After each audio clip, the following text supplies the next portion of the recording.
Today, issue 325 of Edge magazine was released digitally.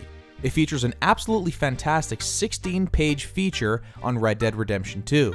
Edge was able to spend 6 hours with the game, more than any other publisher, and play the game from the very start, something no other publisher was able to do. It's day 17 of Red Dead Daily, my friends. By now you should know what we do here. It's time to break this thing down line by line and find any new juicy info on Red Dead Redemption 2. The first page of the article wonderfully introduces the context behind Red Dead Redemption 2's launch. And honestly, it perfectly expresses how I feel about the game, and really any Rockstar open world game launch at this point. It's the reason why I'm doing this 30 consecutive day video series, and why I'm going to spend hundreds of hours playing this game on the first day. Yeah, you heard that right.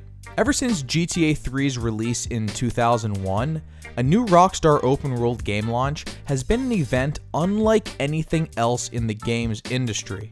Their games push the boundaries unlike any other games on the market. They take their time making these games, pump tons of money into them, and really just want to make the best possible game. And usually, the market responds by buying a crapload of copies. The closest equivalent game launches I could think of are maybe a new 3D Zelda, which feels like Nintendo's equivalent high-budget, high-polish release where they let their devs really just make the best possible game. But even still, Nintendo no longer pushes the boundaries when it comes to tech and graphics, whereas games like GTA 5 and now Red Dead Redemption 2 absolutely do. Rockstar really just wants to push the limits of this medium in every conceivable way.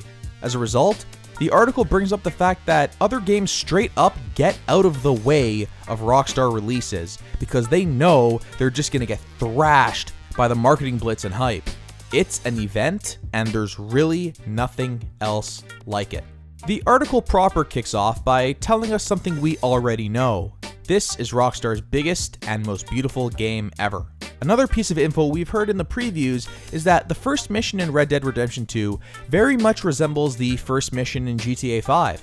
North Yankton was a snowy, action-packed setting to kick off the game, and so too is the Grizzly Mountains of Red Dead Redemption 2. I'll have another video in the coming days breaking down everything we know about this first introductory mission of the game. However, we do get a new little tidbit here about this mission. Edge claims that it takes about an hour in this area before reaching the main overworld area of Red Dead Redemption 2. That is a lot longer than the North Yankton mission in GTA 5, which was maybe 15 minutes with cutscenes. It's entirely possible that the player here was just getting used to everything and taking the mission really slow, but either way, I'm very curious about this first mission in the game.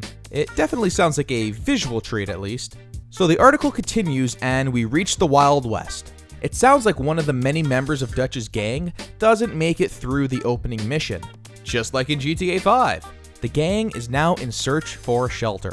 As you'd expect, Edge confirms that the 6 hours they've spent with the game feels like they've hardly even scratched the surface. There's also another great line here about the game's fact sheet that gets sent to the press. Pretty much every game's fact sheet is one page with some bullet points.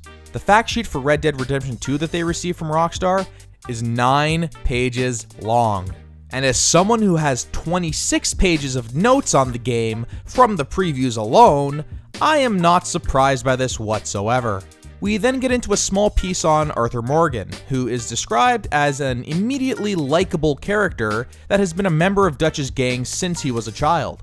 The article talks about the game's honor system, and it's mostly stuff we've talked about previously in the honor system video. One interesting new tidbit that I haven't read before is apparently if you choose to be a bad guy, the soundtrack will actually become more moody to reflect this.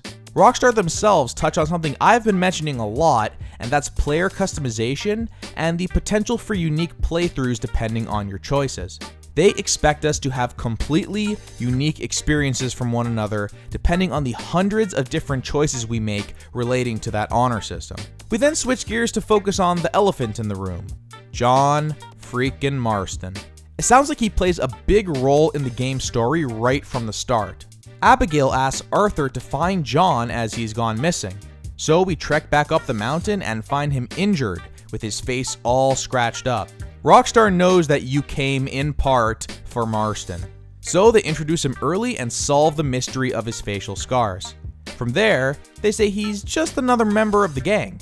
Yeah, right, I'm doing every mission I can with that legend. Imagine if you could do missions in San Andreas with Tommy Vercetti. Imagine following the damn train with Tommy Vercetti. Bruh. So after the introduction mission, the gang heads east and sets up its first camp, and this is when the world really opens up. The article then goes over the whole camp system, another thing we've already covered in great detail. The missions in Red Dead 2 start a lot more naturally than any other Rockstar open world game. The player says he actually started one by mistake during his playtime. He walked into a bar, noticed some fellow gang members, walked up to them, and a mission just started. Many missions in the game will follow a similar format, and it sounds like just walking around your camp may have you stumble into a main story mission. We then see a lot of comparisons made to the other open world juggernauts of the current generation. The hunting in the game reminded this player of The Witcher 3 and Geralt's Witcher Senses. Next, the horse system drew comparisons to the horses in Zelda Breath of the Wild. The way this was all worded makes it sound like Red Dead Redemption 2 is taking bits and pieces from these critically acclaimed games and just pushing everything forward in a way only Rockstar can. According to Rockstar employee Aaron Garbutt, the team iterated on the horse for years, plural. This makes sense because we're spending a lot of time on horseback while playing the game, so it's essential that they get the feel right. And obviously Rockstar is fully aware of that. So of course, to achieve this goal, they program dynamic testicles on every horse in the game. We close out the feature on a great shot of sexy young John Marston. The caption reads that this is a very different John Marston compared to the older one in Red Dead 1. Arthur describes him as dumb as a rock and dull as rusted iron. I'm starting to suspect that this game will be as much about John and his maturity into the character we see in the first game as it will be about Arthur himself. Overall, I thought this was a really great article if you want to catch up quickly on everything that we know about the game so far. It touches on a lot of stuff I've been covering in Red Dead Daily, but not everything. So, there's only one thing for you to do. Like and subscribe to my channel because I'm going to have another one of these out tomorrow. You can check out the previous episodes if you haven't already, and there's going to be more every day from now until the launch of Red Dead Redemption 2. Thanks so much for watching, everyone, and take care.